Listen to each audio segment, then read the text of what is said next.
I need a third screen. I have 3 laptops going, and I can't get it all in.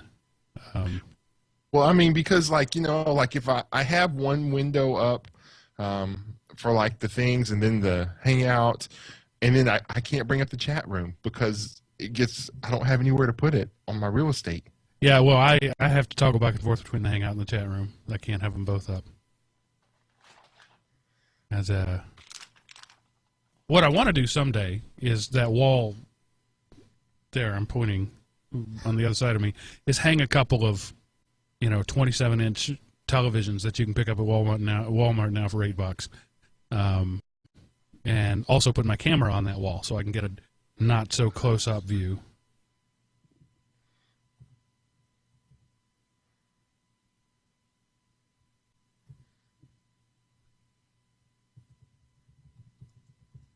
But that takes money. I understand. Maybe when the Patreon pledges pick up. We have 9 Patreons, which is 8.5 more than I expected. So I'm not complaining. Oh, that's cool. That's good. Patrons, I guess is the right word for them. Okay, I've got to look back over these. I was like busy all day yesterday doing non-computer stuff. Apparently chopping a lot of wood. Yes. And no, that's not a euphemism. Alrighty then. I guess I'm ready if you're ready. Okay. I mean, I'm okay with this being a shorter show. Of course. We're always okay with it being a shorter show. It just never works out that way. Yeah, this one might because now, I do think some of these listener things are gonna run us into another good bit of discussion. Yeah. And that's okay. Okay, let me kill my Dropbox just for bandwidth, just in case. And yeah, one of my daughters was trying to use our telephone, which is the OB-Hi that uses Google Plus Internet, right? Not Google Plus, Google Voice, and it wasn't working right. And I thought, well, it's probably just bandwidth saturation. Let me see what's going on. So 2 of my daughters were streaming media off of the media server simultaneously to 2 different devices. I had a download going, and she was trying to use our phone. And all of those things happened to be plugged into the same wireless bridge. It's like, oh, well, there you go. That's the problem right there. So I cleared a couple of things out, and she was able to make a phone call. But right. It made me realize I really need to beef up my net. And the reason I haven't is because I'm a renter and I can't drill a hole to run copper. So everything has to be wireless. Right. And wireless, as good as it is, it still sucks. Yeah, unless you invest seriously in the infrastructure, it pretty much does. Yeah, I mean, I could do like those, what's the company that does that? A bunch of little $20 nodes that all tie back to a concentrator. Open something, and there's an open one. Aerial Hive, they're more the enterprise version. Neither of those are the company I'm thinking of. But anyway, yeah, I mean, that thing. I could do something like that, but otherwise, I can't just go to the store and buy consumer-grade routers because they'll override each other. And it all comes down to a single point anyway at the internet source, right? Well, not everything, right. But everything goes through the router. Even if I'm going from one device to another, it goes through the router, at least to set up the initial connection. So wireless is just not a good way to do it. Even if I invested in expensive wireless, I think with my particular setup, it would just never work. And a $7 strip of cable would totally fix everything. It just can't do it in somebody else's house. What you could do is you could buy like one N router and one G router and kind of put them on different sides of the house and going into different ports on your main router or switch, and that would... Yeah, but see, that's the thing. I can't do that. I would have to connect to them wirelessly because I can't run wire to the 2 routers. So I'd have to have 2 bridges wirelessly connected to the two routers to wirelessly go back to the original router because I can't run copper. Okay, yeah. Okay. Yeah. Bummer. First world problems. Yeah. Oh, the humanity. My bandwidth is so slow that I can't download everything all at once. Oh, that reminds me. I've got to get the Windows 7 version of OpenCrack, or however you pronounce that, before I leave here today. You know, the one that lets you hack the password? Oh, Oathcrack, OATH. Is that I thought it was PH or something. Yeah, I don't remember. Did you got somebody who forgot a password? Yeah, a client had they think that somebody has changed their password, and so and we have circumstantial evidence implicating this particular firm and having done that to other people's computers, so it's not out of the question. But yeah, they want, and so they brought it in over the weekend, and then I'm going to try to hack their password. I mean, I can always, Trinity Rescue and change it, but if I can see what it is, and then, and get into it that way, that's what I want to do. Oh, so. I don't know anything. Even the things I know of would just brute force it. I don't know anything that will show you it. Rainbow tables. Yeah, I guess. Do you think that it's a simple enough password that they would be a rainbow table? OPHCRACK. I mean, if it's 8 or 10 if it's 8 or 10 characters, it's taken 30 minutes before, but I've hacked them before. So I'm not familiar with that particular tool. They have a different one for XP and Vista, and I don't know if 7 uses the Vista one or not, but you can get it off of SourceForge, if I remember. All right, yeah, I do remember Oathcrack. Yeah, it's been a while. That was actually one of our tips of the week on the Tightwad Tech a while back, now that I think about it. Yeah, just brute forcing, hoping for what happens. Yeah, and if that doesn't work, like I say, I can always use like Trinity Rescue and activate the built-in administrator account or create a new admin account or something like that. What was the tool I used to use for that? I don't remember, but yeah, it was the same thing. It was a Linux distro basically that would SMB password it. I used to have one that fit on a floppy disk, Windows NT offline password register. You could you put a floppy disk in and it would restart, and you could edit the password that way. But that's like super old school. I'm still blanking on the name of that product I was trying to think of. It's not Ubiquity Carb M1. It's not important. It's something that I used to use, and I can't remember what it was, but it just goes to show every passing day that I'm out of that old job, I'm becoming less and less relevant in that world. All right. Let's say we hit record and make something happen. All right. I am recording now. All right. Hello, everyone, and welcome back to Everyday Linux. That's not right. I don't say back. Why did I say back? Why did I put back in there? That just sounded weird. Welcome back to the LinuxCon, whatever. Yeah, the LinuxCon Spectacular Part 2. That was weird. I've done this so many times, 159 times, you'd think I'd know how to do it. But, all right, one more time. Hello, everyone, and welcome to Everyday Linux, episode 159. Once more into the breach, LinuxCon Part 2.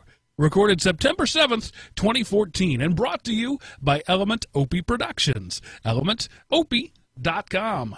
Welcome back, ladies and gentlemen, to the Linux show that's not about Linux, but about life in the context of Linux. I am your host, Mark, the Sultan of the Soapbox Cockerel, and joining me this week is only the gooey kid, Seth Anderson. Hey, Seth.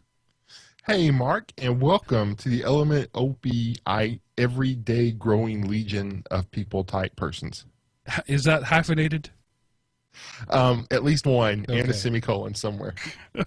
Chris is not with us this week. He had a last-minute work-related thing that pulled him out. So there you go. Chris isn't going to be here. But this is going to be Seth's the part 2, the final part. I'm not going to let him be a part 3 of Seth's LinuxCon wrap-up. We've got a couple of more interviews that he did. And then we, of course, have some listener feedback and some newsy type stuff. Not really. He didn't give us any news, did he? No, we skipped that part. Oh, there it is, down there. Yeah. I just hadn't scrolled that far down. But before we go too far, this week, before we speak to you again, will be September 11th, and there will be all kinds of memorial type things going on, and never forget and all that sort of stuff. So I just wanted to add my voice to that chorus in this time of uncertainty, shall I say, where people who know such things say that this might be an anniversary of that date that will be, what's the word, memorable. there's I don't want to go nuts about it because it's all unconfirmed, but there's some concern that some people might use that date to cause some other pain and suffering, and I certainly hope that doesn't happen. But if it does, keep your head, people. I don't really have anything else to say about that. I didn't want to let that date pass. Yeah. That's. I mean, it was a date that changed the world, and is still changing the world. I mean, we complained a couple of weeks ago about your travel experiences and mine, and it's all because of that date, September 11th, 2001. And it's continuing to change the world, and hopefully we can be good humans and make the change not negative. But sometimes the goodness of humanity isn't worth a lot. I wish I could disagree. All right, that was cheery. So I also wanted to say something a little more cheerful.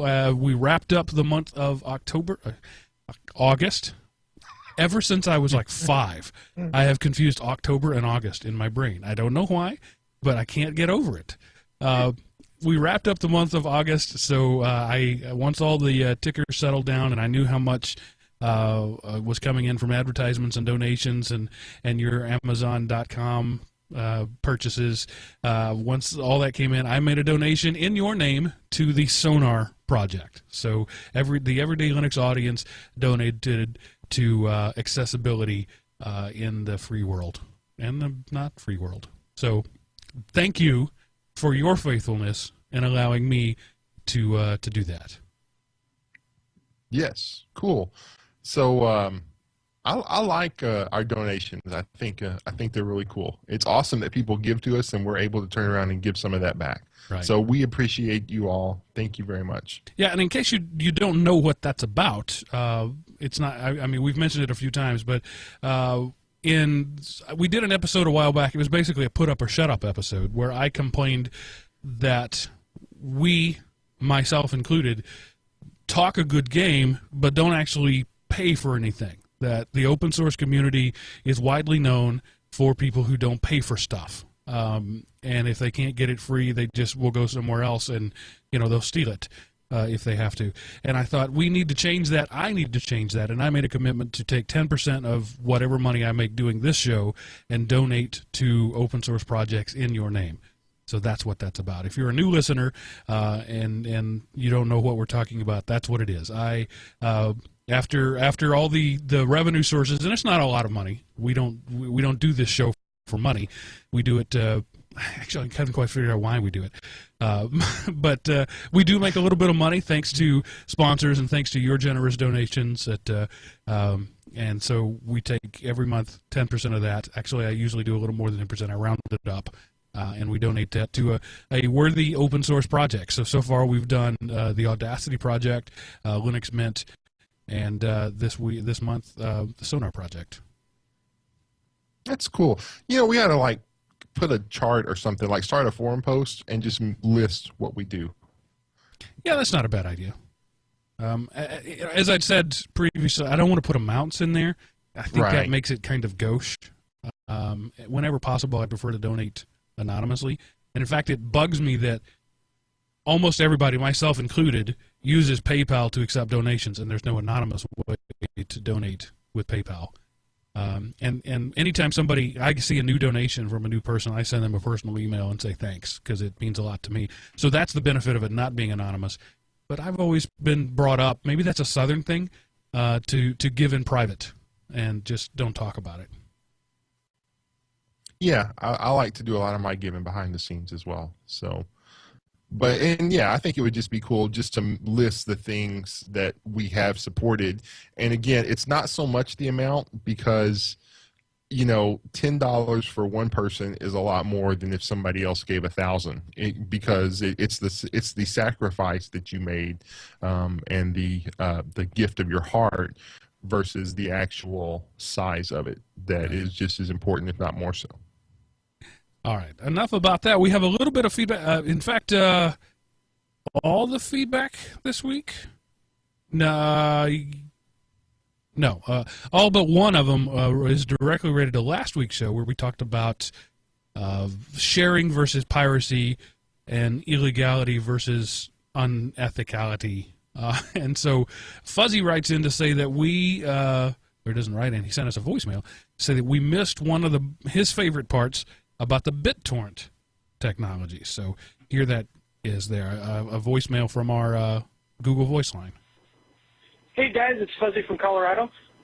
Just got about halfway through your previous episode there, and you missed one of the neatest points of the BitTorrent technology. I'm surprised you forgot about it. It's fault tolerance. When was the last time you had to check an MD5 sum on a distro that you downloaded from torrent files? That was one of the original purposes for BitTorrent itself.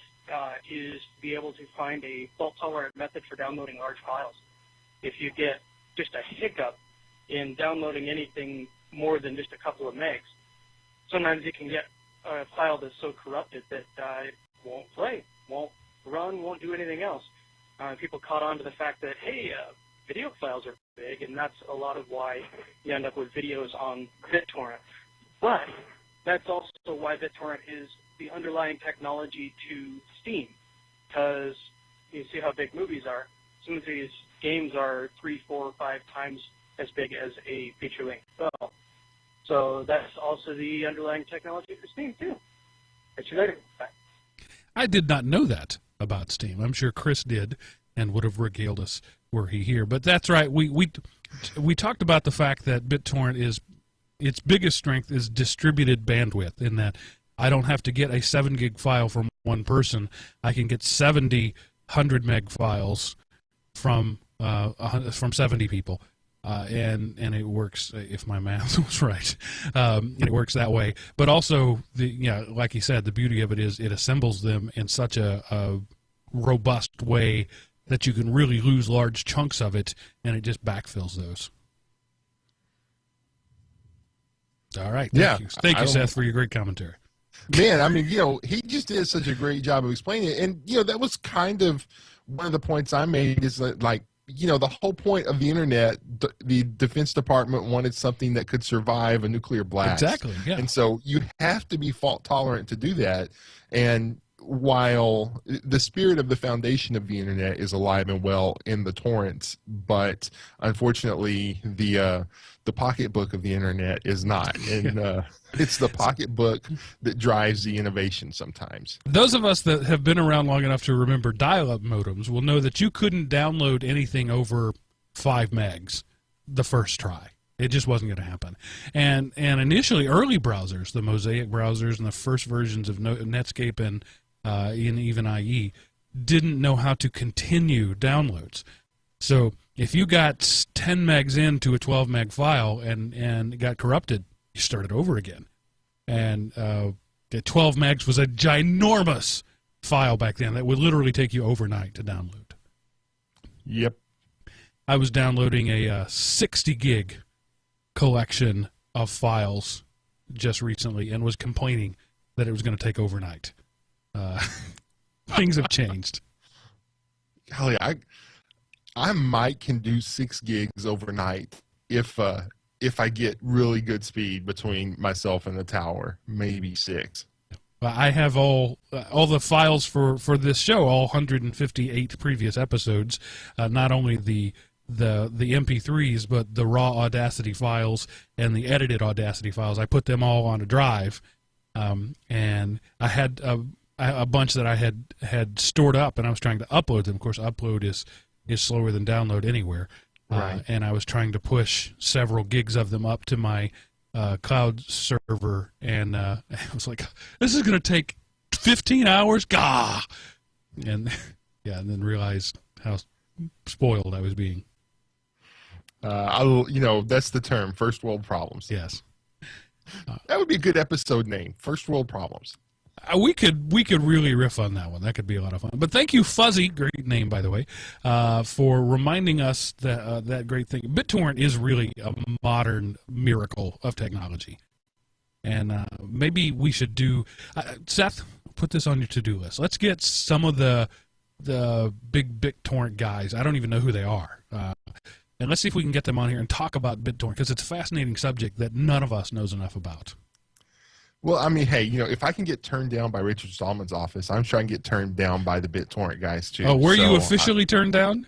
Well, I was officially ignored. Oh, okay. So accounts turned down, but it was given to his secretary, and then that was the end of it. So, at the very least, I've been ignored, if not turned down. So somebody on his staff had heard of this show and said, "Oh no, not going to happen." Well, no, because it wasn't everyday GNU/Linux. That's true. It was just everyday Linux. I hadn't even thought about that. The very name of the show is offensive to him. Awesome. But the thing is, we could talk about stuff that wasn't even Yeah, it'd the have to be Linux kernel only. OS. We could talk about the GNU kernel or the project they're doing, like trying the open source router firmware to give free internet to people. So we don't even have to talk about Linux distributions. But yeah, I've been ignored, which I've been ignored by other people too, so it's not a big deal. Nothing surprising in that at all. Right. All right, and the next bit of listener feedback comes from Brandon, who felt the need to defend video editing in Linux. And this comes from, I believe, 2 shows ago, where I lamented that there isn't an iMovie or Windows Movie Maker alternative in Linux. And Brandon says, nuh-uh. Says, hey, Windows lovers. Love that. I was just sending this short note as sort of my 2 cents on the subject of video editing in Linux. I use KDNLive, which is pretty good in my opinion. You don't have to be a genius to figure the program out, and it works for what I need. I'm the sound/video guy for my church, True Vine Christian Fellowship, and use the program for recording, producing, and producing the online sermons. I run 2 dual boot systems. One with Windows 8.1, the other with Windows 7, both with Linux Mint 17 Kiana. I love the show and look forward to it every week. You guys do a stellar job. Thanks, guys. P.S. If you're interested in seeing the final project, you can find the sermons online at truevinechristianfellowship.com. And I knew about KDN Live, KDENLIVE. I knew about that, but it had been several years, maybe 4 or 5 years, since I last used it. And at the time, it was not ready for prime time. So at Brandon's encouragement, I loaded it up on my Mint box, and I got to say, it's come a long way. I would call this ready for the novice. It's not as easy. It's still a little more tweaky geeky than Windows Movie Maker or iMovie is, but it's serviceable for the average guy. So thanks for that heads up, and I will now retract my statement that Linux does not have a solid, easy-to-use video editor, because it does. Cool. And Brandon, don't forget, you didn't say you did, but you want to put Classic Shell on your Windows 8.1 machine to make it actually usable. And I'll have to go to your website and take a look and give you a critique on how well you're able to video edit the sermons. All right. And Joe P is in the chat room. Says, I just sent you guys an email. No, Joe, that's not how it works. You can't send us an email while the show is going. We'll probably read it next week. So moving on, the next bit of email comes from Paul, who writes in about our discussion on sharing and compares movies to cars. It says, "Hi all, interesting discussion chock full of murky areas. Obviously, it's car analogy time.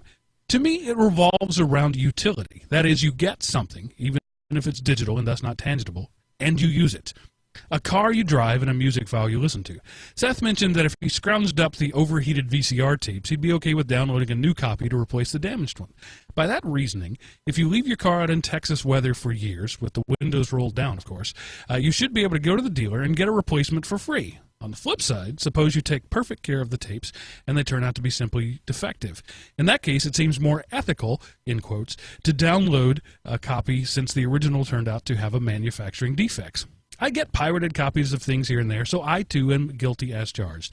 One time I wanted to read Ice Station Zebra on my Kindle, but the only digital copy was on Amazon UK, and therefore I couldn't buy it. So I've downloaded a scan/OCR PDF, which was marginal at best. I would have much rather paid for a copy that didn't have weird typos. As evidenced by your show, this subject could go on for days. Thanks for what you do. Look forward to it every week. Paul." And then he says, "P.S. Audiobooks. The Harry Potter series is good for long road trips, even for adults. And the great courses, a.k.a. the Teaching Company, are truly great, particularly the history ones. History of the U.S., Civil War, Great Battles of the Ancient World, yada, yada, yada. Also, books that have changed history and the wisdom of history. Books, my kids grew up on them listening over and over because they're just so well done." I will talk about audiobooks in just a second. I want to address that. But to go into your analogy falls apart, Paul. And here's why. When you buy let's go back and let's say it's 1986 again. If you buy a VHS copy of Star Wars, you are buying a VHS tape, but that is incidental. What you're buying is the rights to watch the Star Wars movie. That has been tried out in U.S. courts and world courts over and over. That's why it's legal for you to take that movie and put it on your your iPod. It's why it's legal to take a CD and rip it and put it on your MP3 player, because you're not buying the medium. If you were buying the mediums only, then it would be illegal to rip a DVD or rip a CD, and it's not. You're buying the rights to the content regardless of the medium, and it's held up in court time and time again that it's okay to copy LPs to cassette tapes, it's okay to copy cassette tapes to CDs, and it's okay to copy CDs to MP3s. So the medium is irrelevant. In your car analogy, you're not going to the dealership and buying the rights to drive a car for 10 years. You're buying a specific piece of hardware. I would argue that maybe in a leasing scenario, it's closer to you're buying the rights to drive a car for a period of time. So that analogy really doesn't hold up. It's one that I've thought of and wrestled with before, but there's a difference between buying the rights to something and buying the physical version of something. And at least in the U.S. and in several other countries in the world, when you buy a videotape or a DVD or a cassette tape or a CD, you are not buying the medium. The medium is incidental. The same with software. You're not buying your copy of Windows on a DVD. The DVD is incidental. You're buying the rights to use Windows. So it doesn't hold up. What do you think, Seth? I did not know the legality of the whole medium versus thing, but like I do know with Windows, Microsoft puts their software, as long as they still support it, like you can go download Windows 7 from Microsoft's Digital River store, and you have, I think it's like 120-day grace period. But if you have a legally valid product key that you own, then you can re-download the medium to install it. So that, whether you had the DVD and lost it or not, or if you bought a machine that didn't come with recovery media, but it has the COA sticker on it, you're definitely able to. And, like I say, here is my ethical conundrum. I had the right to make a backup copy of the VHS tape while it was good. Now that I've waited for it to go bad, do I have the right to seek to acquire said backup? Yep. I don't know what the legal or the ethical stance on that would be. Well, you don't have the right to insure your house after it burns down. Right. But that's the thing. That's a different question than what Paul said. And, like I said, it's a murky thing and you can go on forever. But I did want to address that. That's one of the things that makes intellectual property so much different than real property. Did you know, by the way, that's why it's called real estate? It's real property. Anything that is physical and exists is real property. Intellectual property, movies are intellectual property. So you are buying the ideas and the efforts of somebody. You're buying the words that somebody wrote and the lines that an actor acted and the sound that a recordist recorded. But it's not real property. It's intellectual property. And the rules are different. And I think it would be better if the rules were the same. But in most countries in the world, certainly in the U.S., they're not the same. Yeah. And I just wanted to jump on to his thing about audiobooks. Seth, I got to say, I finished the Honor Harrington book 1 on Basilisk Station. And it was 33, I believe, chapters long. 5 of those chapters were riveting. 26 of them were okay. And 2 of them I had to just barely slog through to get there. I know that it's one of your favorite book series. I need you to convince me to read/listen to the next book, because I'm not seeing it. The most exciting book was, I'll have to look, but For the Honor of the Queen. That's the that second one was... Okay, that one, I would have to look, but I think that one was like the most exciting. But the first time I tried to read on Basilisk Station, I got a little bit into it and I just stopped because I couldn't handle it. And then that was probably 6 months or so before I sat down and read it again. But this time when I read it, it was into it. There's several things in there, like this one scene where she's pursuing the freighter warship, and then it goes into like a 2-chapter on the physics of hyper. I was just like, what the heck am I reading? This is a terrible place to put a physics lesson on Warshawski sails and gravity waves. Oh golly, that was hard to get through, but I was so into what was going to come, I stayed with it. And that's why he put it there, right? I think that's exactly... He probably had that at the beginning of the book, because it's important to explain why you have these compensator and these things that become important later on. Right. Right. And he had to explain that he did his science fiction science on it. That there's some real words put in there. But I think he probably put that in like chapter 2, and his editor said, no, nobody will ever get to chapter 3 if you do this. So put it in the middle of this battle scene and go there.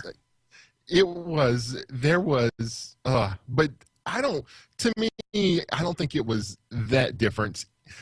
You got to realize there are like 300 books into the series now.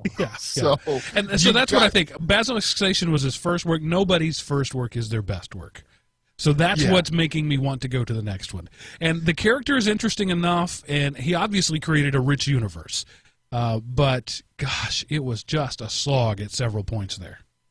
There were a few points where it was kind of a bit wordy in places, but some of the characters that get mentioned show up books down the road, and so it's kind of good, and many things in there have repercussions later in the series. That's one of the things I think he does really well, is that something might just seem like random bits of data here, but later on you see where it was really important. And so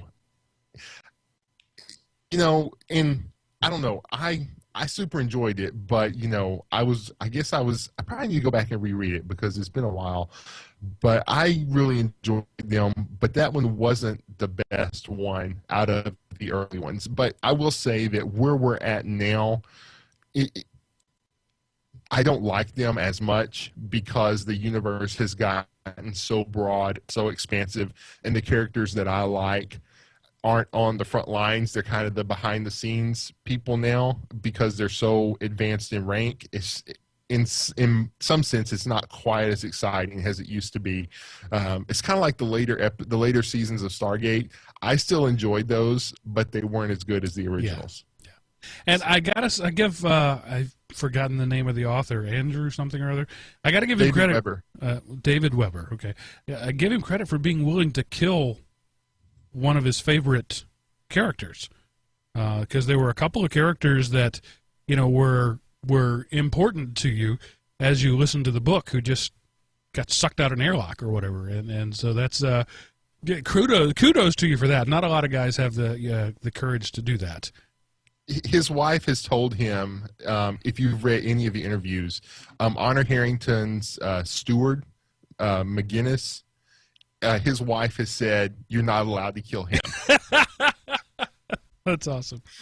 So, and there's one, well, anyway, yeah. So anybody in the universe might die except for him. Yeah. He's off limits, according to David Weber's wife. It's no Game of Thrones. It's not everybody you love dies. Right. But people are willing to, he is willing to kill people. So I will say that I would not recommend this book as highly as Seth does. The Lost Fleet series, on the other hand, that book had me from chapter 1 of book 1 to chapter 14 of book 6. I wanted more. And he went a little Hollywood ending at the end, but you got to forgive a guy for that. He wasn't sure probably that there would be a next series, but that one I highly recommend. If you want to check out either of these, please go to elementop.com/audible and use our free trial to check it out. You won't be disappointed. See, as I commented last week, I've gotten back into quote-unquote reading. It's not reading, but I'm going to stay reading. And so now that's a new thing that we're going to talk about every week. Sorry, folks. It's not just because I have a referral link that I can point you at. It's because it's a new thing that I have missed for so many years that I'm back into. And so Audible has I don't know, rejuvenated my literary nerve. The book I'm reading right now, I'm only in the first chapter, but it's called The Android's Dream. And in the first chapter, I have laughed out loud at least 3 times. It's a sci-fi book. It's read by Will Wheaton, so Ensign Wesley Crusher reads it. And, the basic premise is a guy unwittingly sets off an intergalactic political incident and is has to go off on some weird quest to keep 2 universes from going into battle, kind of thing. That's the basic premise, but it's funny, it's lighthearted, and I don't often laugh out loud when I read/listen to books, and I have a couple times just in the first chapter of this one. Cool. That sounds interesting. Yeah. Okay. Moving right along to the next listener feedback. Robert has a little something to say about repurchasing media. Hey guys, I love the podcast and the little Linux nuggets among some smart guys in their lives. Love the movie reviews that kept me from wasting 2 hours with the Noah movie. I wanted to give my 2 cents on it. Oh, by the way, Seth, a friend of mine wanted to take me to go see Lucy, and I said, no, I will not do it. You can go by yourself and tell me how it went. He did, and he said, you were right. I shouldn't have gone. So there's another one to save 2 hours. Where I was going. I wanted to give my 2 cents on the particular part of the digital copy debate. I think you should have to repurchase a copy of media if the previous one was broken, just like you would have to do with anything else. If I break my iPhone, I'll have to purchase another one unless it has a warranty, or if my child drops his glass snow globe, we have to buy another one. I don't want to just walk into a store and grab one and walk out claiming we already bought one. I don't know if this helps, but well, so I'll yeah, we're done there. Same argument that Paul had above. There's a difference between the thing and the rights to an intellectual property. I think your argument falls apart in the same way. I'm not saying everybody go out and re-download things. I'm just saying that if you're going to have an intelligent debate about something, you need to really make sure that you're looking at all aspects of it. I kind of sound like I'm the pro-piracy guy, and I'm really not. Well, but see, that's the problem, is you've had one side of the debate set the terms, and the other, and basically criminalizing, and this happens in politics all the time. You know, if you're a right-wing person and you listen to Fox News, they automatically say the left is stupid, therefore any position they take is at best stupid, if not illegal/criminal. If you're a liberal, you listen to MSN and you say the Republicans are idiots, and therefore anything they say, if it's not illegal, it's just stupid. And so you have the Motion Picture Association and the Recording Association, you know, and their army of lawyers who have to get paid anyway, the debate that you have to rebuy this every time, otherwise you're a thief and you hate children and you're like a communist. And so only one side has been active in the debate, and that's why you sound pro-piracy by having a rational, right, by attempting to have a rational conversation. It's the internet, Mark. Get your rationality out of here. Yeah. So let's take, here's a good example. The original recordings of any of the Beatles albums, right?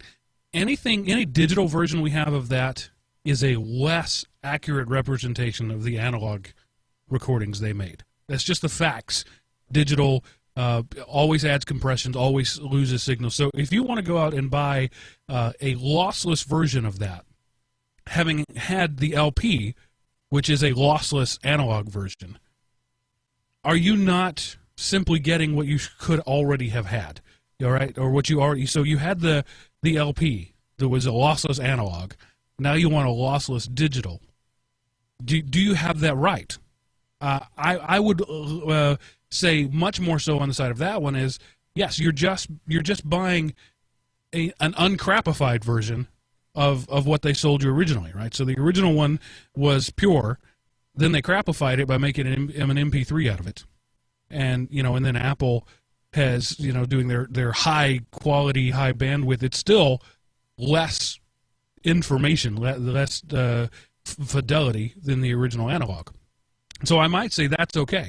But let's say the Star Trek, The Next Generation series, which started in 1987, it was crapified from the beginning just because it was done in 1987. There are people who've gone through and they've upscaled that. They've upsampled it, they've retouched it, they've redone the special effects, and now there's this full 1080p Blu-ray version that is the same stories and the same acting and all that, but all the visual effects have been edited. They've washed all the colors. I would say in that case, you don't have the right to go get that. That is not the same thing that you downloaded over the air in 1987 and put on a VHS tape. So I just want to bring that out to point out, to illustrate the difference between somebody selling you a shadow of the thing that you bought, which is the rights to listen to Abbey Road, versus somebody going in and totally remastering and remaking and making a better version of the original, which is the Blu-ray version of Star Trek: The Next Generation. I would see those as two different things. The law does not. Any thoughts on that, Seth? Yeah, no, that was something I thought about over the week. If you bought something at the lower quality, you would only have, at best, you would only have the right to torrent that same quality. If you torrented something at a higher sample rate, then you would be attempting to get something you never paid for versus simply obtaining the backup you had a right to. So I totally agree with the point you just made, is what I was trying to say. Well, good. That's important. As long as people agree with me, life is good.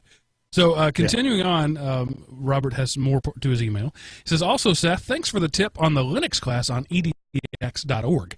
I'm taking it now and probably will get a subscription to the Linux learning thing you guys talk about all the time. What is that again? Psst, Mark, this is a good transition for you.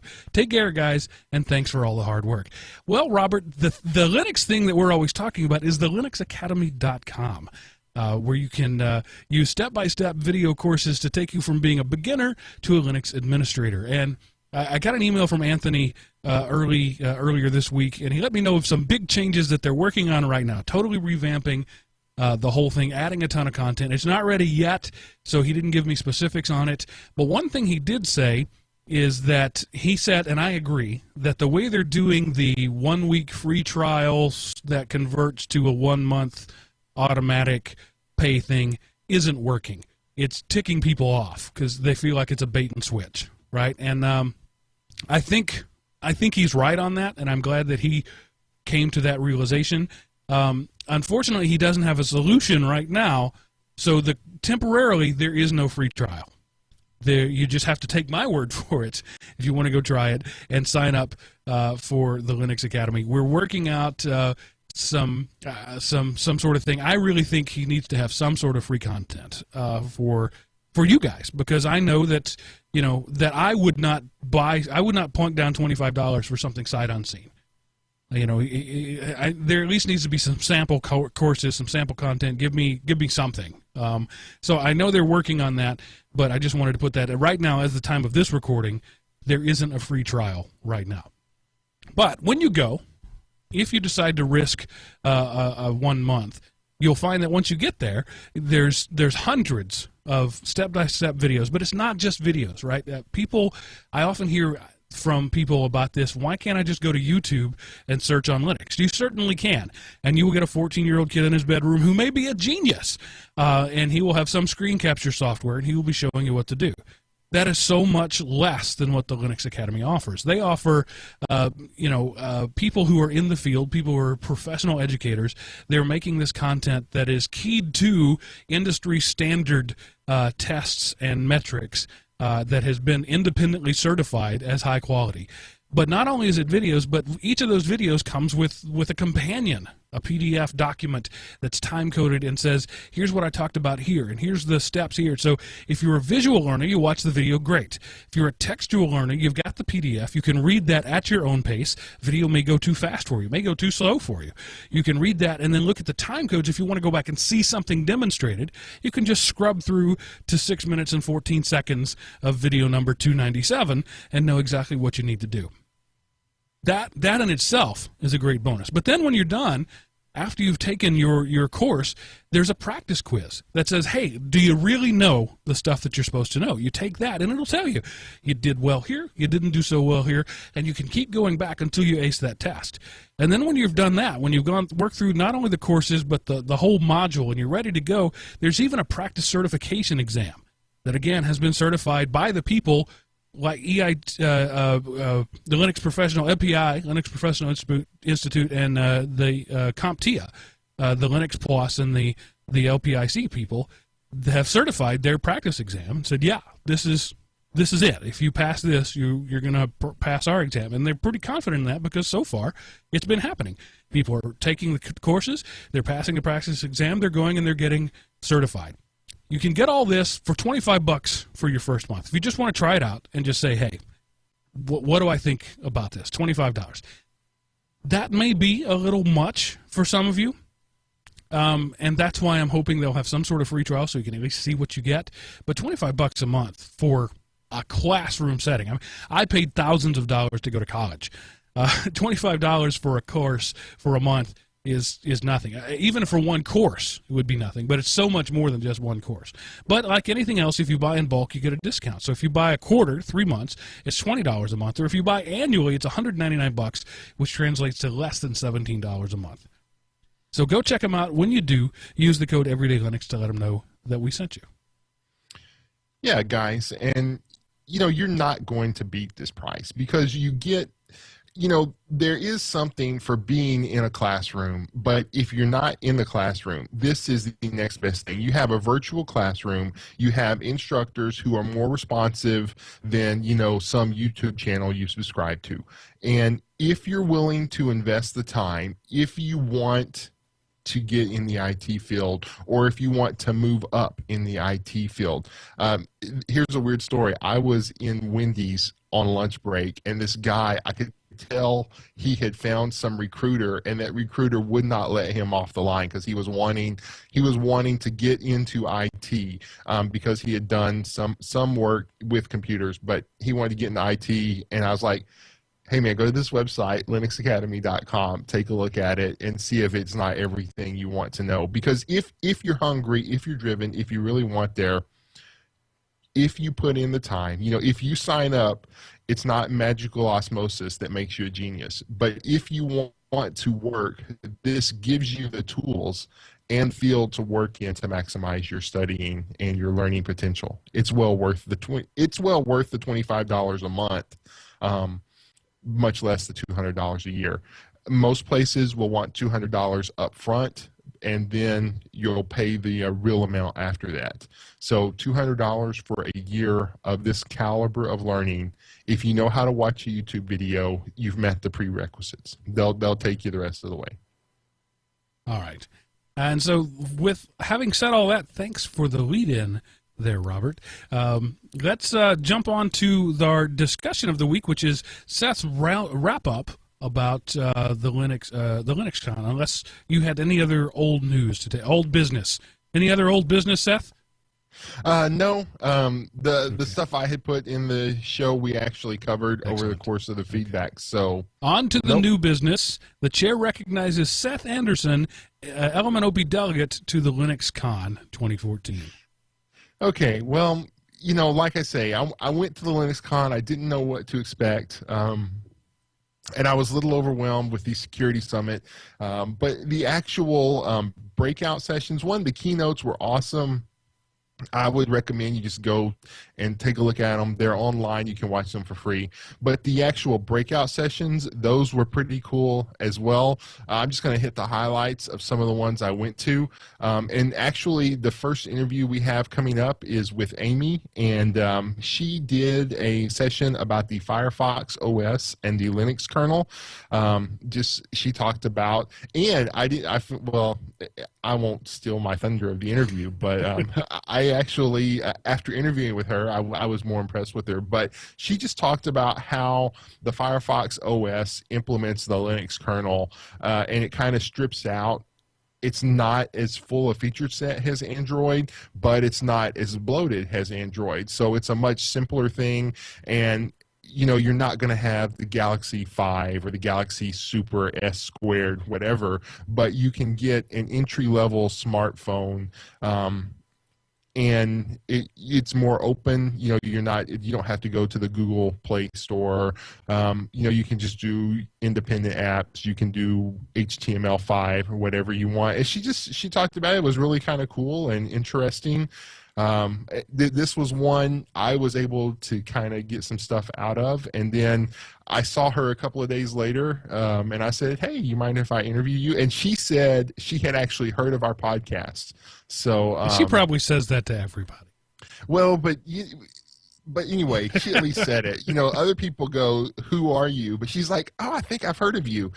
She might have had us confused with the Everyday Linux User, his blog site, because every time I search for us, I find more results for him, it seems like, than us. But go ahead and cue the interview for Amy, and we'll kind of talk about that. All right. Hey everyone, this is Seth again, and I'm here with Amy Marie, who gave a talk about the Firefox OS. So Amy, thank you for taking a few minutes to be on our podcast. Thanks. Why don't you start, just give us a 1 minute, who is Amy Marie?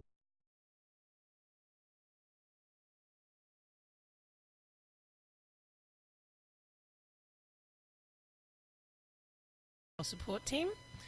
Recently just finished doing up that work and been traveling around to conferences. My background is in systems architecture, so Linux systems architecture, and then also mobile devices and web. Awesome. I saw that you contributed to the MeeGo project, which I just have to say, I loved MeeGo. I thought it was awesome, and I found it right after it died, so I was bummed about that. MeeGo was fantastic. That's actually what led me onto the Firefox OS trail, was being in London and kind of being slightly upset about the whole ending of that and what was going to be my next focus. And then I bumped into one of the gentlemen who was kind of spearheading the Firefox OS project and said, well, you should have a look at this. MeeGo does live on in the land of Yocto.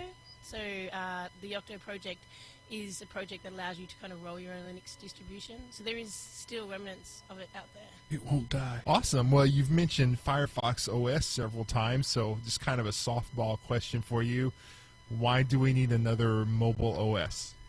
I think choice is good, so choice is always good. Firefox OS is quite different. While it's kind of like a derived Android, so you could think of it as being Android with a bit taken out and then a bit of extra things put in from Mozilla.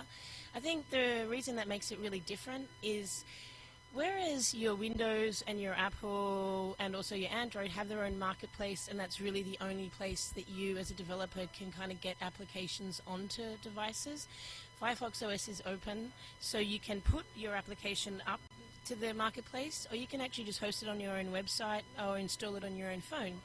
And it's also open web standards, which means that you don't need to know Java, Objective-C, C# to be able to write an application. So the barrier of entry is really low because you really just need HTML, CSS, and JavaScript. So it's actually very different in that sense to the other ecosystems out there. Would you say just an end user looking at it, are they going to think, oh my gosh, this is like a foreign language, or do you think they would pick it up pretty easily? Well, because it is, so the kernel itself is the kernel, which is always the tricky and harder parts that you need the C++ and all the extra knowledge for. But when you're writing applications for it, you don't need to know any of that. So it's similar to Android and all the rest of them, where the application really sits at the topper levels.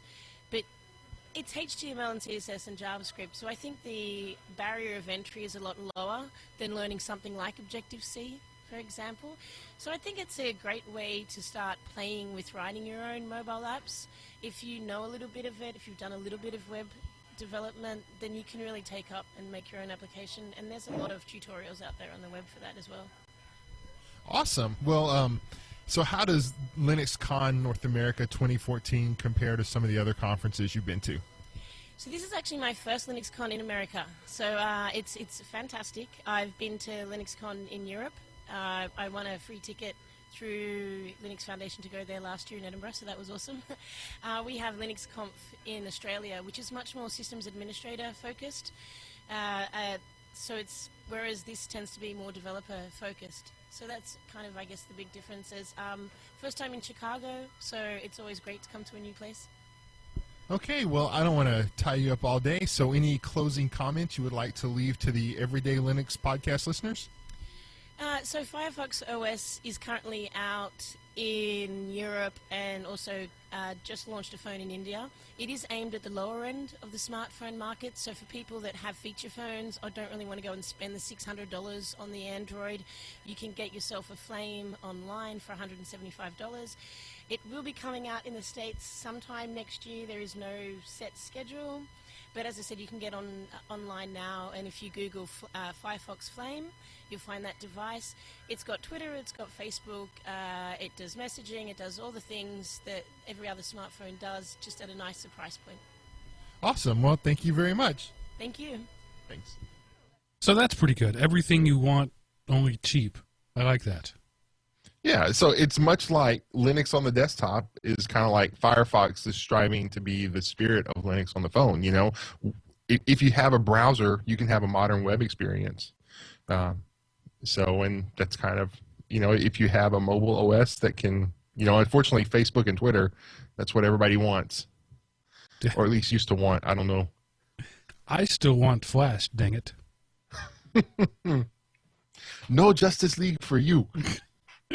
All right, so that was kind of cool. I don't really have any other follow-up. So what next? What did you go to next?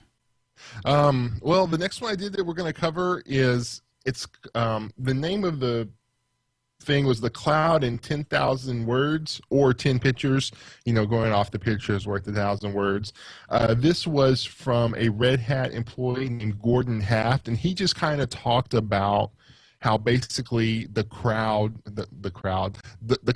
is getting crowded. No, it is growing, and it's just getting big, and that the infrastructure that we have today is not enough to manage the cloud. And they talked about moving, and this came up in several different times, and I don't know if I can really encapsulate it and put it in oversimplified terms, but instead of uploading your data to a data center for the analysis and data mining to happen, there's simply too much data coming in to do that. What they're working on is making the routers at the edge of the cloud more smart, so that way the data can be analyzed kind of on the fly, and you just get the important aspects of it, because there's just simply so much information being transferred over the wire or over the airwaves now that it's really impossible to quantify it all, and that it's only going to get more. They talked about how there is currently about 2 to 3 devices in the cloud for every person in the world, and then that number is going to go up to 4 or 5 or even 6 inside 10 years. And so they really need better ways to manage the cloud, to segment the cloud, to data mine inside it. It was kind of one of those. I was just like, I had no idea, and I consider myself at least a semi knowledgeable technology person, but I was just blown away by the sheer scope of the internet world that we live in today. What's interesting is that's sort of history repeating itself, right? So when computing first came along, there was the mainframe, right? And you had terminals that went to the mainframe. And then we got to the point where it was more than a mainframe could handle, so we started making terminals smart. And then the personal computer came about, and everything was done in the personal computer, and you reached out to another machine very rarely. And then the personal computer now couldn't do it all, so we started moving back to cloud computing. And so the personal computer became a gateway once again. It's the mainframe all over again. But now we're finding the same thing. The cloud is now getting overrun, so we need our gateways, our personal computers, to be smarter again. But now the personal computer is going to be shifted one level up, and it's going to be the gateway computer that's smart, and your computer is still, dumb. But even the dumb terminal of today is as smart as the mainframe of 1970. So it's kind of amazing how that works. It's a cycle repeating itself, but it's a cycle getting stronger and higher every time it goes. One of my favorite things about my Android phone is that I can talk to it. And I can, say, "Okay, Google," and it pops up, and I can talk to it. Well, initially, that all had to be, I had to have an internet connection. Well, a recent update downloaded a chunk of that to my phone, so now it can understand some things, not everything, without an internet connection, which means that now my phone is doing what the cloud used to do. Once again, moving from the mainframe to the personal device. But that cycle is gonna. It's like the ocean. The tides come in and go out, and when the tide is out, it's the mainframe or the cloud. When the tide is in, it's the personal device, and that's always going to go. But the tide is rising the whole time. Yeah, it's like this new frontier is opened up, and it's opened up with little things that can only say, "Hey, I'm out here," but they can't do anything. So they have to send all the data back back to the civilized country to find out what to do. But as more and more stuff gets out here, those small frontier towns, those small frontier outposts become towns, those towns become cities, and then those cities become population centers. So because the frontier advanced past that point, your phone used to couldn't do anything but, make phone calls, and then it could access the internet. And now, you can have a phone with gigs of storage and add-on for so much more. Your phone is more powerful than a laptop from less than 10 years ago. So, and the frontier has gone beyond the phone to, you have Google Glasses, smartwatches, and more wearable tech. And those are the things now they're just out there, and they can kind of create data and record data, but they can't do anything with it. So they have to upload it either to your phone or to some back-end infrastructure somewhere. But eventually, as technology keeps improving, your wearable tech will then have the horsepower to do its own computing, and it just kind of goes down like that. So it's kind of a weird, in the one hand, it's a great day to be alive, but on the other hand, I wish I was a hermit back in the Middle Ages. So, yeah, it's I think we're maybe not there yet, but we're really close to the point where technology cannot be taken from us. Our society cannot exist without technology, right? That hasn't been true for a long time. Technology was an advantage, but the cavemen could do without fire if they had to, and then the Bronze Age, you could get by. But we're getting to the point now where society as we know it won't exist without technology as we know it. I don't know if we're there yet, but we're close, I think. Well, I mean, I guess a lot of that would be, how do you define the word technology? It's almost like, we could exist without the internet, but we couldn't exist without a computer. Right. And then, the next generation, they might be able to exist without the brain implant, but they wouldn't be able to exist without the internet. And then the next generation, we're just the Borg and we've assimilated everything. Right. And it doesn't matter. So, yeah, I don't know, have we crossed over that plateau to where we can no longer survive without the one thing below it? The preppers will always be there, but that society will not be this society. So it will be the collapse of the society as we are. The humanity will go on, and it's not going to be quite going back to the Stone Age, because you can never put the genie completely back in the bottle, but it will be an entirely different society at some point. And I think that's where we are.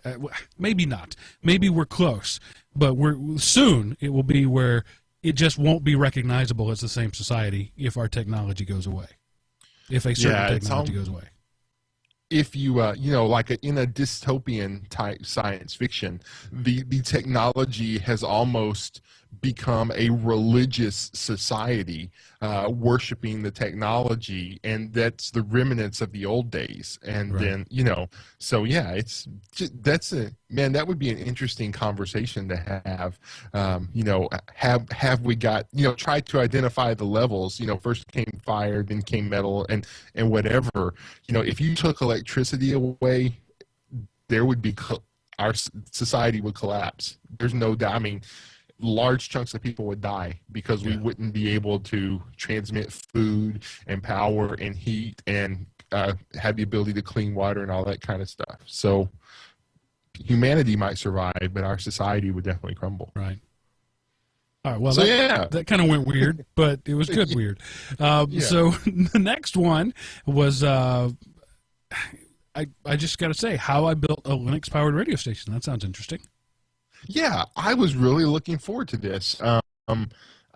If you see me looking away, because I have on my other computer the actual schedule with the actual titles in them, and this was by David Klann, K-L-A-N-N, of Driftless Community Radio. So it's a community radio station that had no budget.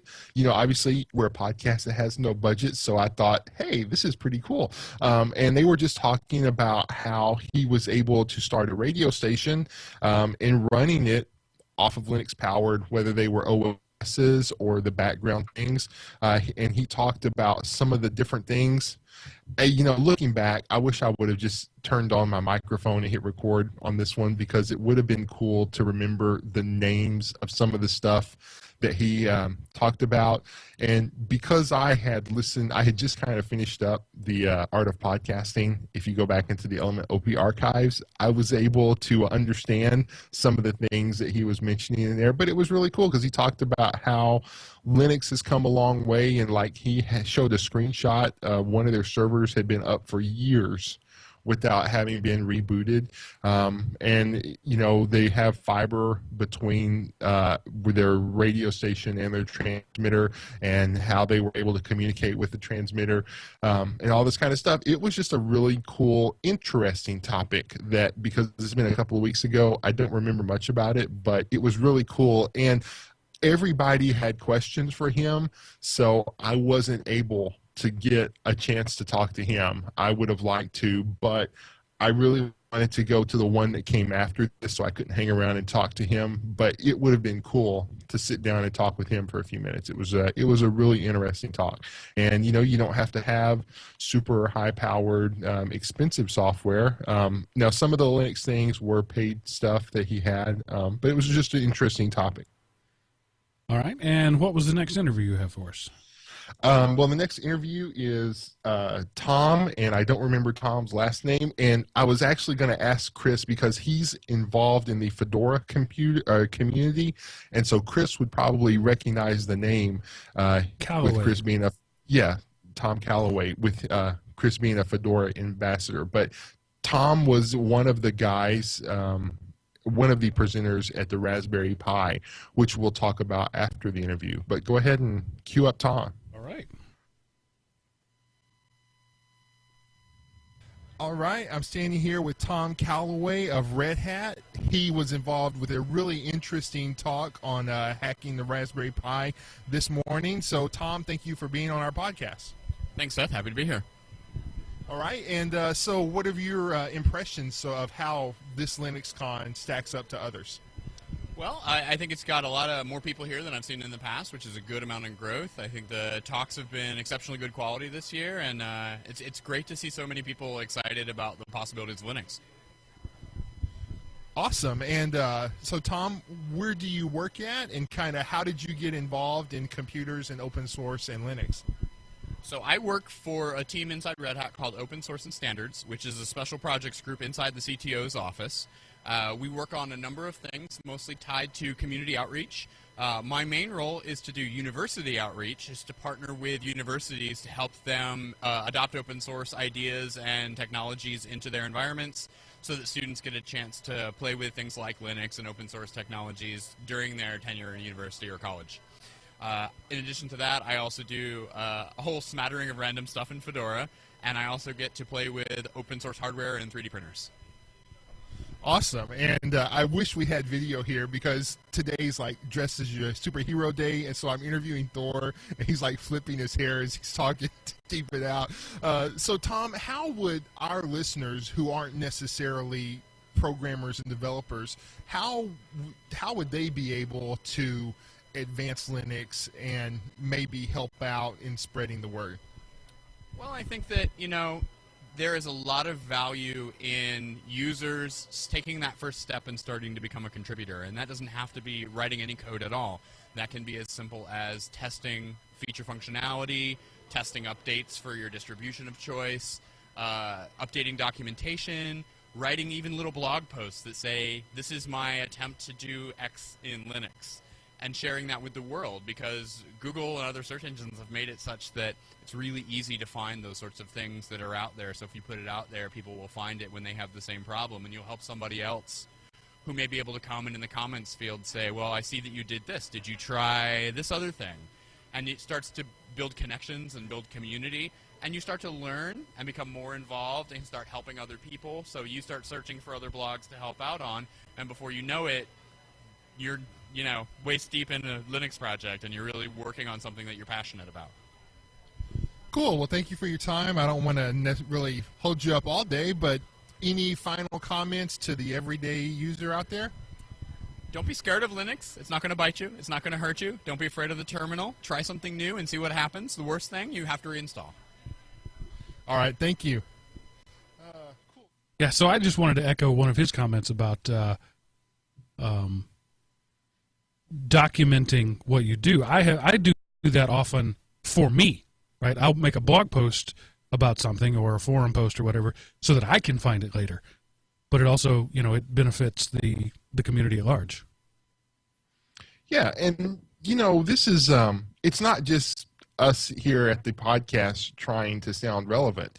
This guy works at Red Hat attached to the CTO, so he's somebody in the know in Linux. And he stressed, it's not like I went off the air and say, hey, can you kind of talk about this? This was kind of an off-the-cuff question to him, and that's his response. So, again, you don't have to be a developer proficient in 13 command line that you can do blindfolded. It's just like if you know how to turn on a computer and access a web page, then you're able to contribute.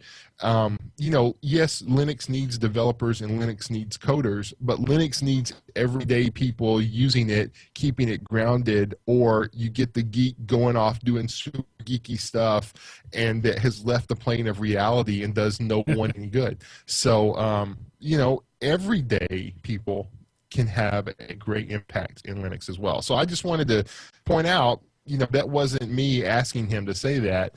That was his thoughts on the subject. So. All right, cool. And let me stop really quickly to do my stop and restart of my system. Hang on. It wasn't making the clicking noise yet, but I know it's about to. Okay. Okay, and we'll continue. So next, the next thing you have on your list there is a little bit about the Raspberry Pi, one of my favorite new toys. Ruth, and I won't try to pronounce her last name, but she and Tom did the thing where they actually have a book out on Raspberry Pi hacks and projects, and she just kind of talked about and there were some slides showing the different things, and of course she's like, the first hack you've probably done is make a media center, which, Mark, I know you've done.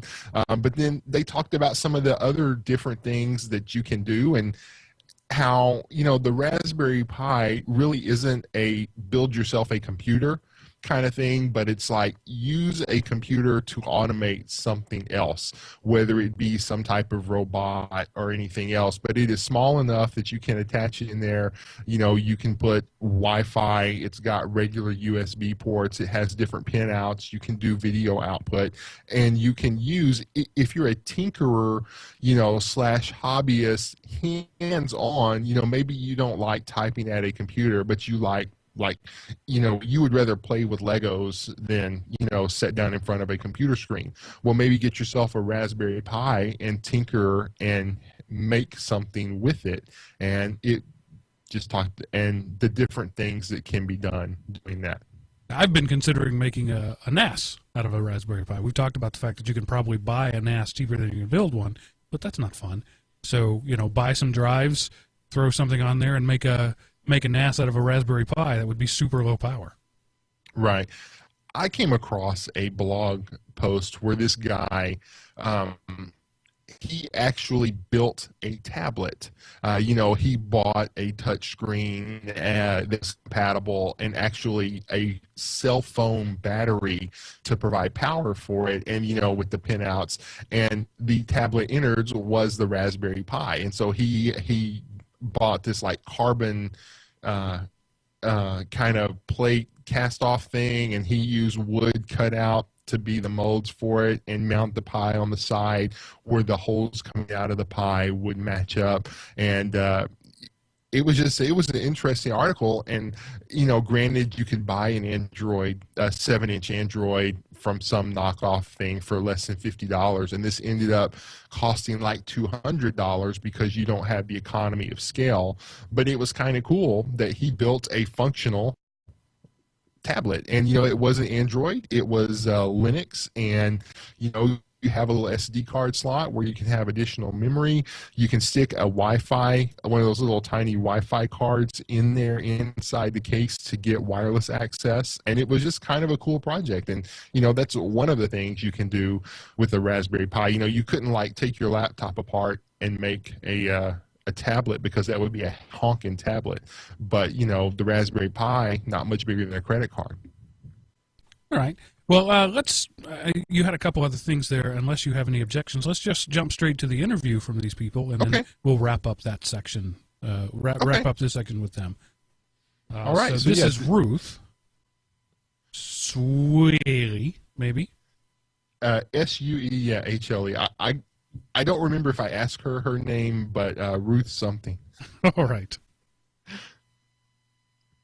Hey everybody, this is Seth coming at you from the floor of LinuxCon, where I am interviewing Ruth Seeley, who works at Red Hat and knows everything there is to know about the Raspberry Pi. Ruth, thanks for being on our podcast. Yeah, thanks for having me, although that might be a bit of an exaggeration, like a lot. Well, you gave the podcast, or you gave the talk about it, and I thought it was so cool that apparently everybody's already done everything there can be done with the Raspberry Pi. I'm sure there is some novel project out there that I haven't been clever enough to think of yet, but yeah, if you have ideas of things that you'd like to build with a Pi, you can Google Raspberry Pi thing that you thought of, and there's a good chance you'll find somebody who has some inspiration for you. Awesome. Well, Ruth, I see from your name badge you work at Red Hat, so take like maybe a minute and just tell us who you are, what you do, and why you fell in love with computers. Sure. I'm on the open source and standards team at Red Hat, and that is a group within the company that works with our upstream community projects, more so than the products that you might think of when you think of Red Hat. And so I work a lot with the Fedora community, RDO, Overt, other groups like that. And we have a team of about 20 now and growing, and of course Red Hat's always hiring, and so we like new open source enthusiasts to come along. I got involved with Linux originally as a web developer, and I guess you say interested in computers in general. I don't even know. I don't remember computers not being around. And I remember National Geographic World, I think the kids' version of National Geographic, used to come with a basic program spread over about 4 pages, and you would sit there and painstakingly type it out and discover you forgot a semicolon back on line 30 or something. That is really cool. That's like I never had National Geographic when I was younger, but so what are your thoughts of LinuxCon 2014? It's a great show. I've been doing LinuxCon for a number of years now, and it's always a really great show. They put on a good program here, and I've been in the booths in the expo hall for most of the conferences. I haven't seen a lot of the talks, but I've been hearing really good things. Sounds like it's been some great content. Well, just so our audience will know, Ruth and I were talking before the interview started. She loves bacon, so she would fit right at home in the EDL community. Ruth, what's your favorite bacon thing? I like to wrap Raspberry Pi in bacon as a unique dessert. I find it's a bit crunchy, but if you bake it at just the right temperature, you can get some smoothness on the PCB. Helps it go down a little bit easier. Awesome. And she said that with such a straight face. And as I mentioned, today's comic book day, and so I'm talking with the Black Widow. So it's really super cool, dream come true for me. So Ruth, any last comments? I don't want to keep you all day. I also once dressed as a zombie and took a picture of myself with someone dressed as Bacon. You might be the most coolest person I have ever met. Thank you for taking the time out. That was easy. All right, so bacon and pie. Bacon pie. Yeah. Yeah, so, and here's one thing. Ruth is going to be at the Ohio Linux Fest in October, and we have coming up in a couple of weeks an interview with someone from the Ohio Linux Fest, so kind of a tight end to future as well as heading back to the past. A good segue type thing there. Right. So, do you have any, before we leave the LinuxCon 2014, any final comments or observations that you'd like to make? No, it was the things that were more interesting for me were the things that weren't necessarily the hardcore Linux developer type stuff. Like one of the booths they had set up was you had to see how fast you could assemble a server, and you had drive cages and colored Cat5 cable. You had to arrange you had to get all the colors in the same rack, and you had to get the cages in there. And how fast could you do that? And for one brief period of time, I was actually on the leaderboard, and the winner got something. It might have been a Raspberry Pi, or it was a pretty cool thing, you know, to just be given away there. So it was, those things to me were more exciting because I'm not the Linux developer person. So those were the things that were probably more enjoyable to me. So would you go back? Were you not a member of the media? Would you go back on your own? You know, I would like to. I would not do the security developers conference. That kind of blew me away, and it kind of colored. I felt so out of place there that carried over into the actual LinuxCon. So I wouldn't do that again. But just going to LinuxCon, yeah, I think, you know, I would do that. You know, it would be a consideration of money at that point, but there was enough things there that were interesting if you're kind of just a general geek type person. Oh, and I got to have a donut. So a donut? Yeah, a waffle donut. That's going to be like the next food craze thing. So. Okay. So, waffle batter fried in a ring? But no, it's like basically a waffle kind of deep fried and glazed. So. All right, I'm all on board for that. Yeah, it was okay. All right. So I guess we're going to wrap up LinuxCon 2014 there and move on to this week in history. Yes, this one is something near and dear to my heart. September the 8th, 1966, the first Star Trek series premieres on NBC. Geeks everywhere, you know, this is the day it all began. Yeah.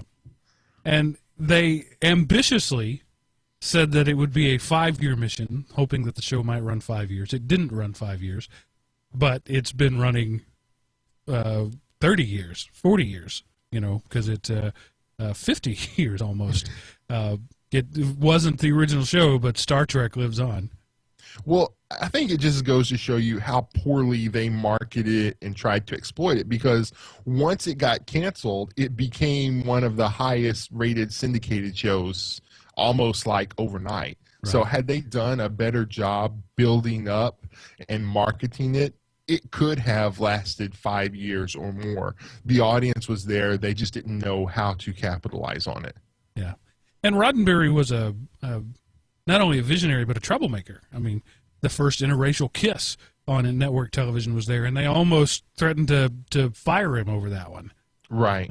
So, good stuff. It's interesting to see that the one of the shows that we love so much is a utopian future. There are so many dystopian futures, but Star Trek is a utopian future, and that's the one that rings true with people. So that says something, I guess, about humanity. Yeah. Pie in the sky type people. Yay, humans. All right. So let's, Seth, pick 4 news stories, and I'll let you decide what they are. Let's, the common passwords one, let's not do that one. Let's talk about Google, when Google lowers the bar, it's a good thing. All right. So this article I actually came across on Forbes, or actually something that linked to an article on Forbes. But Google, they at the I/O Android One, it's a lower powered kind of smartphone, but it's a way to kind of push the smartphone into the hands of people who maybe necessarily couldn't afford it before. So they're trying to help, if not eliminate the technology divide, kind of lower the technology divide to give people more access that didn't have it before. So again, not going to be getting the latest Apple iPhone or the latest Samsung thing from Galaxy, but you're getting a $100 and unsubsidized phone cost. And so I think it's kind of cool because it gives people who didn't have access to the internet before, it kind of gives them access now. Yeah, and that $100 phone is the $500 phone from a few years ago, looking at the specs. Right. But, it's kind of, now that technology is more refined, so it's able to be smaller. It's not as finicky. It can handle, a little more bumps and bruises now that it's not first generation out there. But yeah, so it's a way to, like I say, bring more people into the computing world. And if your first taste of computing isn't totally crappy, that's like the one you stick with. So if your first taste is Google Android, then you're probably an Android fan for life. So, and since there's still a large segment of the population of the world that doesn't have a smartphone, if you can introduce them to Android and get them to be an Android fan, well, then you're increasing your marketing base. So, I mean, it's not a bad thing. Well, let's talk about what is a bad thing, and that is a fake cell phone tower. Yeah. Oh, which one is that one here? Hold on. The one right below it. Okay.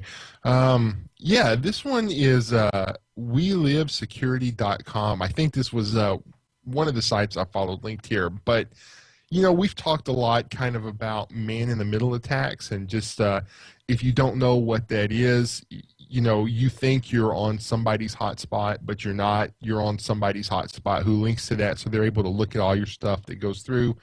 And that's probably an oversimplification, and I just talked myself in a circle. But anyway, the gist of the story is there are 17 cell phone towers that have been found in America. They look like ordinary towers. They can only be identified if you have a heavily customized handset, but they're not like AT&T or Verizon or Sprint.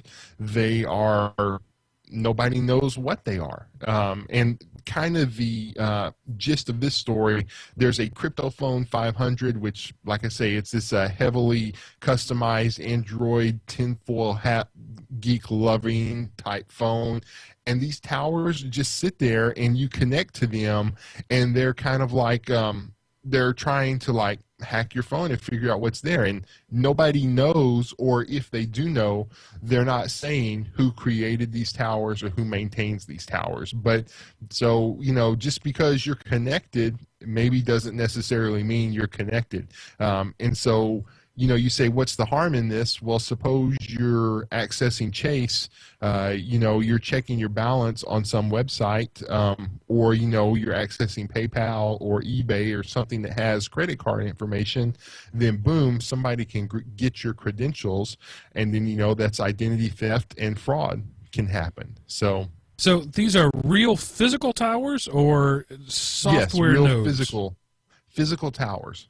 So that's an investment. So, to set up a tower. Yeah, you're talking. Well, according to this article, it takes less than $100,000 to kind of set it up. So I don't know. I don't know why you would. Well, I mean, you know, I guess if you can spend $100,000 to make $1 million, it's worthwhile. Yeah, that's worthwhile. So it was kind of a scary thing. So, you know, I guess I'm going back to landlines and 14.4 modems for me. So do these things mimic, like, would your phone say AT&T? They would think it's connected to AT&T?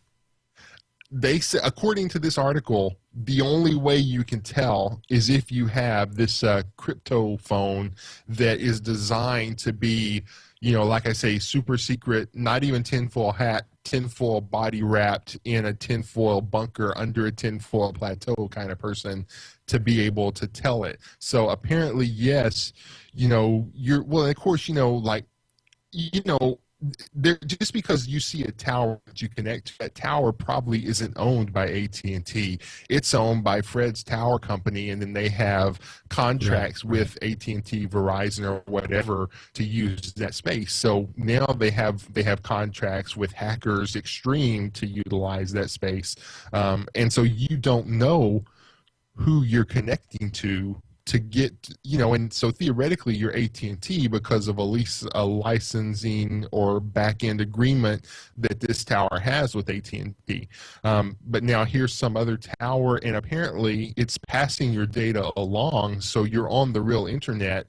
You're just going through them to get to the internet. It's like, you know, the danger of going to a Starbucks and accessing the free Wi-Fi there is, if you're on the Starbucks Wi-Fi, okay, but suppose the person right beside you has their laptop with a wireless card configured, has a hotspot, and they have broadcasting an SSID called Starbucks, and you've connected to them. Now they're able to capture all the information that passes through them, but then they're turning around and broadcasting it to the real thing. So you're still accessing PayPal, you're still accessing Facebook, you're still accessing all of your sites. It's just you've gone through someone, and now they have the potential to have your data. Now, again, if it's encrypted, you know, whether a VPN or some type of encrypted communications, you're not necessarily, you know, at risk, but it's just kind of a scary thing.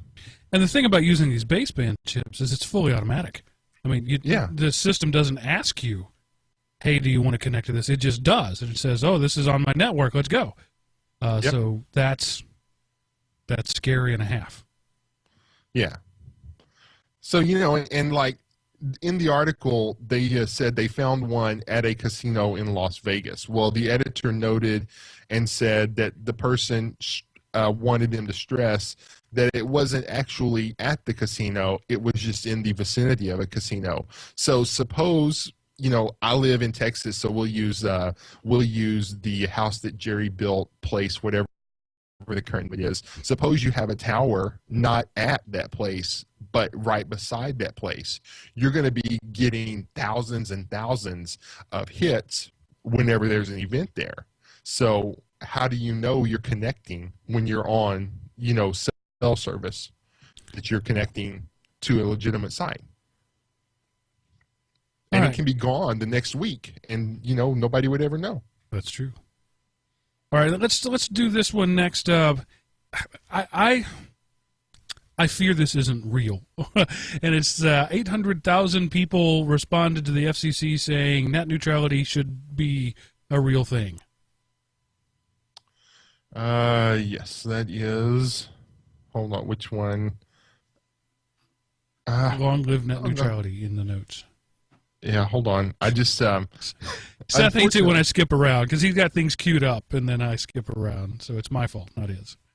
Okay, I found it. Yeah, I just figured this would be a conversation here that was waiting to happen. But we've lamented the slow death of net neutrality on this show, and if you look at this article from E-Commerce Times, many Americans are in favor of net neutrality. And, the kind of things that brought this back is the current head of the FCC used to be a lobbyist for I don't remember if it was AT&T or Comcast or just a group that was sponsored by them.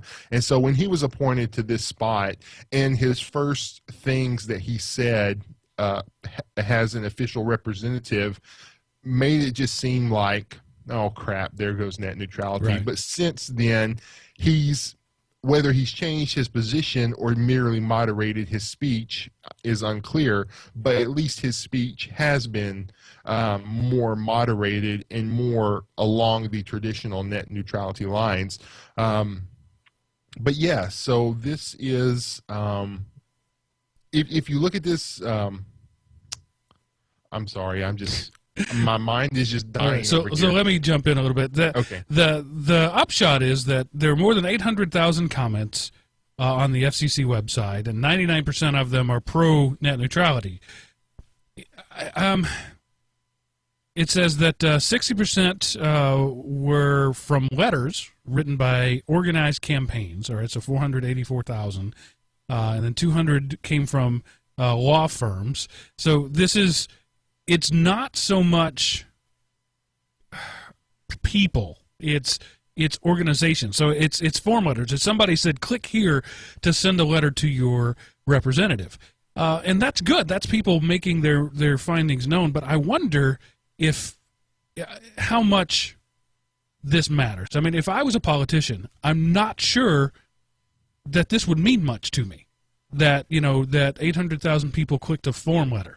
And 200 lawyers wrote into me. I don't think it would mean much compared to the lobbyists who are paying me thousands of dollars a minute for my time as a quote unquote consultant.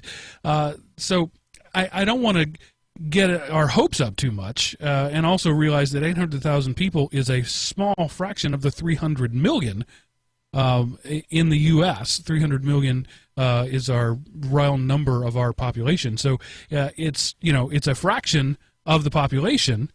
So I'm not sure that this really means anything. So I don't want people to read this and say, net neutrality is good. We have spoken. They have listened. A small fraction of the population have spoken in a rubber stamped sort of way. And that I think is a problem. Well, and also because of the people who are actually doing this, they're not up for election. There's really, it doesn't matter what public outcry is for this, because the people who are going to set this, they're not in danger of losing their jobs from the public. So, the entire country, you could have 270 million people take out an actual pen and an actual piece of paper and write a letter and use an actual stamp and mail it to the actual post office. And he goes, I don't care. I'm not going to open those today.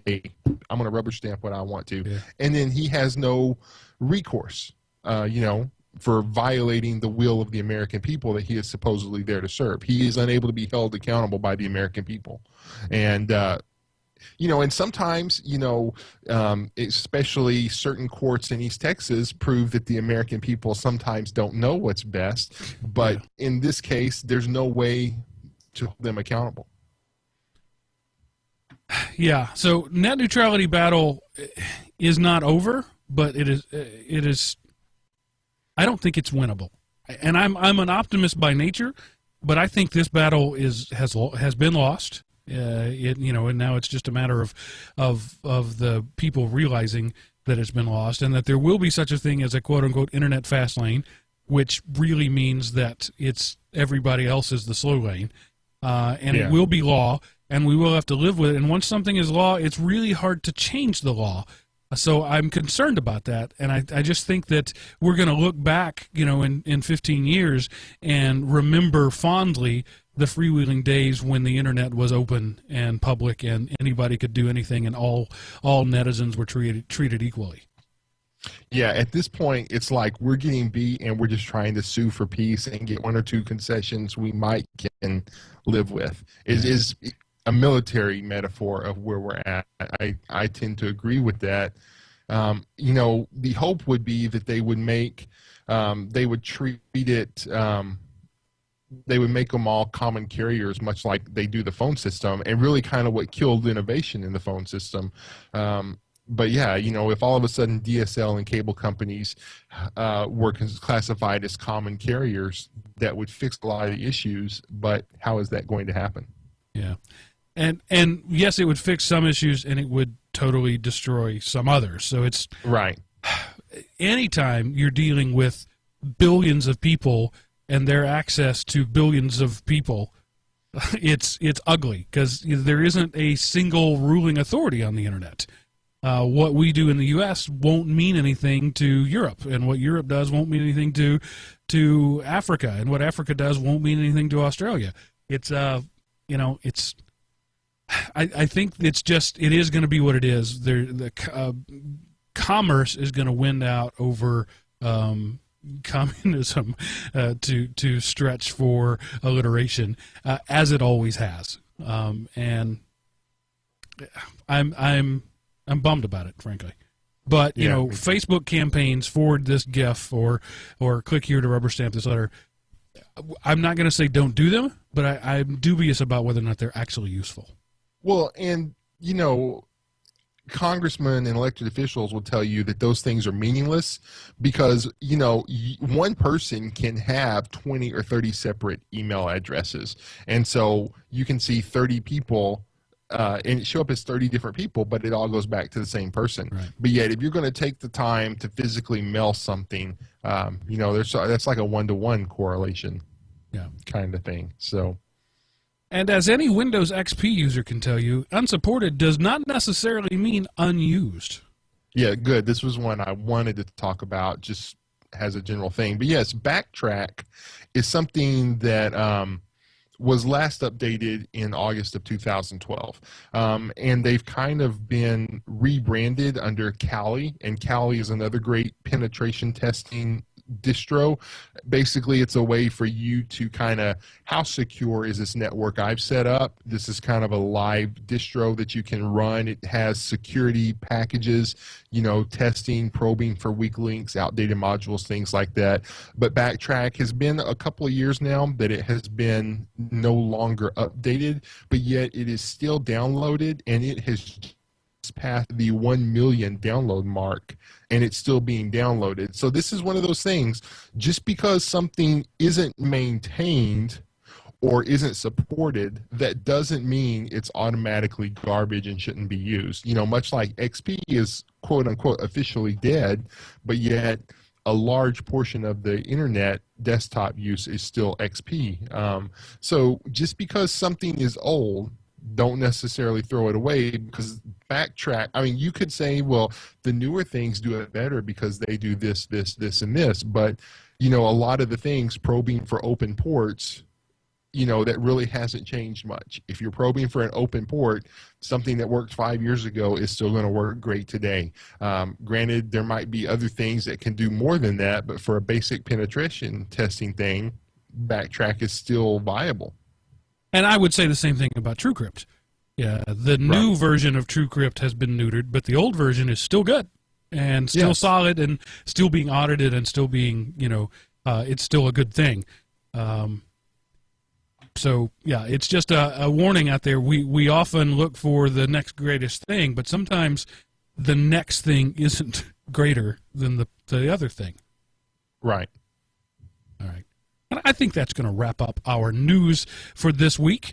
So this is the part where I tell you how you can be on our next show in the form of a comment or an email or a voicemail. And you do that by going to elementop.com and click on the Contact Us button at the top of the page. That will send us a pre-formatted email. Or if you want to do your own emailing, you can send an email from your favorite client. Fire up Mutt, your favorite command line client, and bang out some ASCII characters to edl@elementop.com, and that will get to us as well. Or if, like Fuzzy from Colorado, you want to be on the show in your own sweet voice, you can do that by calling 559-IMOP anywhere in North America, and that will be free to you, and you can leave us a voicemail. Or if you're outside of North America, just record something and send it to me, and we'll do it that way. So we always like to hear from you. Also, don't forget that we have our forums there where users, our community members can talk to each other, right? So these are the ways that you can talk to us.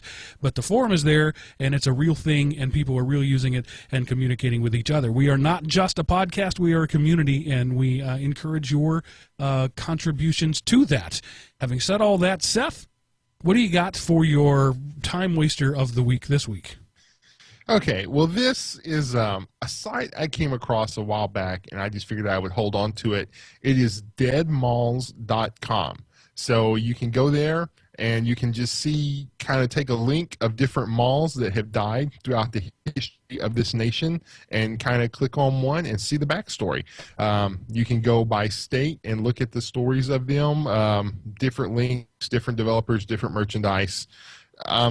I just wasn't feeling it this week for a weird story, so I thought I would just kind of go and try to peg the random meter out in a different direction. Deadmalls.com for your historical overview of a segment of retail that the internet has all but destroyed. I wonder if Big Town Mall in Dallas, Texas is there. Big Town Yes, Mall it was the thing for a long time, and then it just died. Yes, it was the first enclosed mall in Texas, and it opened in 1959, and it was torn down in sometime in the 2000s. Yeah. Once Town East Mall opened, that was the death knell of the big town. So I didn't realize that it had that distinction of being the first enclosed mall. You think prior to that it was strip malls, a bunch of different stores. You had to go out of one store into the open to get to another store, and then they were trendsetters in that you could all be in one ginormous building. Well, and more so that you had the huge department stores. Like Right. in Dallas, there was a Sears store that was like, at the very least, 5 stories tall, and it was all Sears, but you had the apparel department, you had the toy department, you had the appliance department. So, and a Sears wouldn't be in the same building as a JCPenney, and then you wouldn't have all these little individual people. So really and department stores still exist, but they're not nearly as big or as special as they used to be. Specialized, I think you meant. No. Going to a department unusual, store gotcha. was a special thing. Otherwise it was just kind of the general five and dime. Oh, right, But if okay. you wanted to go, that was like a dress up, go to a church kind of event to go to the department store for the generations before us. Right. By our time, it was pretty much the mall. Yeah, what was it in my favorite movie, Christmas Story? There was the department store. I can't remember the name of it, but yeah, it was a thing. It was an event, Yeah. and then going to the mall was an event, and now going to the mall for me is an eye-stabbing thing that I would rather pull off toenails than do. Yeah, I used to enjoy going to the mall and just walking around, and I had different stores I would go in and look around, but you'd have the department stores, but then you'd have this little store that just specialized in like CDs and movies, and this other one was Hot Topics for the weird T-shirts Right. kind of thing. And now you can go to elementop.com/Amazon for all your shopping needs. Yes. And I do buy almost everything from elementop.com/Amazon. That is the modern day mall.